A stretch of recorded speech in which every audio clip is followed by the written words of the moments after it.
Thank you, Mr. Chairman, and thank you to all of our witnesses for being here today. As the landscape of college athletics continues to evolve, NIL has created new opportunities for student athletes while also raising concerns about fairness, recruitment, and the role of higher education in sports. As we consider federal legislation, it is critical that we strike the right balance, ensuring that athletes can benefit from their name, image, and likeness, preserving the integrity of college athletics, and keeping competition fair for all schools, including those in New Jersey. Mr. Whitman, thank you for your testimony. And one of my concerns is how reclassifying students as employees would drastically harm smaller universities, where we already have seen many eliminate specific sports teams or their entire sports program in its entirety. I know that you are the athletic director of a larger school, but what are the consequences of shifting students to become employees? Are there alternative ways in which we can bring about some of the protections for student athletes without naming them employees and potentially eliminating their chance to continue playing the sports they love? Thank you, Congressman. I do have some firsthand experience with this. Prior to coming to the University of Illinois, I was the athletic director at 2 different Division III institutions, and so I have an understanding of what it means to be at a smaller institution that competes at a different level of college athletics. I do think the Dartmouth men's basketball case is instructive to the question that you've asked. In that case, the regional director of the National Labor Relations Board found the men's basketball team at Dartmouth to be employees based on the fact that Dartmouth exercised control over their schedule, and ultimately they compensated them in the form of free apparel, shoes and sweatshirts, priority scheduling, and the opportunity to give their family free tickets.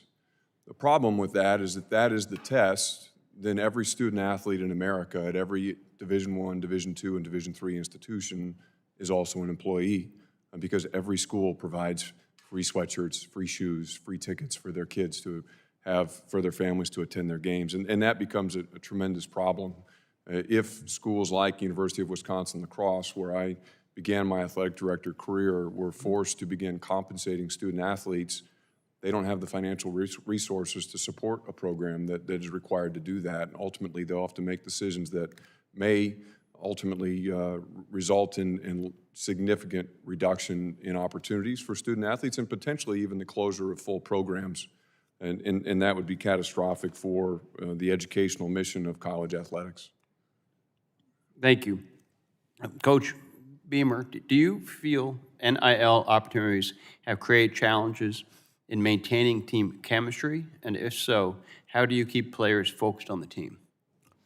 It's a new challenge that all of us as coaches are navigating for the first time. To me, sir, it starts with bringing the right kind of people into your program that certainly understand that they can capitalize on their name, image, and likeness, but making sure that's not the sole reason that they're at the University of South Carolina, for sure.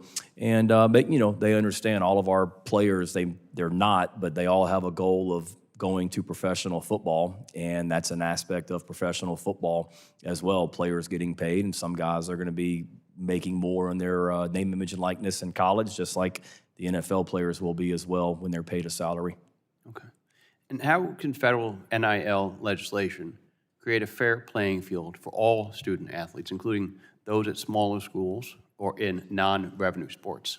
Certainly, just the national legislation that we need that would, one, promote academics and enhance welfare for all of our student athletes, that allows the conferences and the NCAA to regulate without being caught up in litigation. And then certainly something to protect the student athletes as well, a national law that will help with the agents, because as it's been mentioned, there's some great ones out there, don't get me wrong, but in pro sports, you have to be certified to be an agent. So many of our student athletes have agents that help them with NIL that aren't really agents, and so many young student athletes are being taken advantage of by these.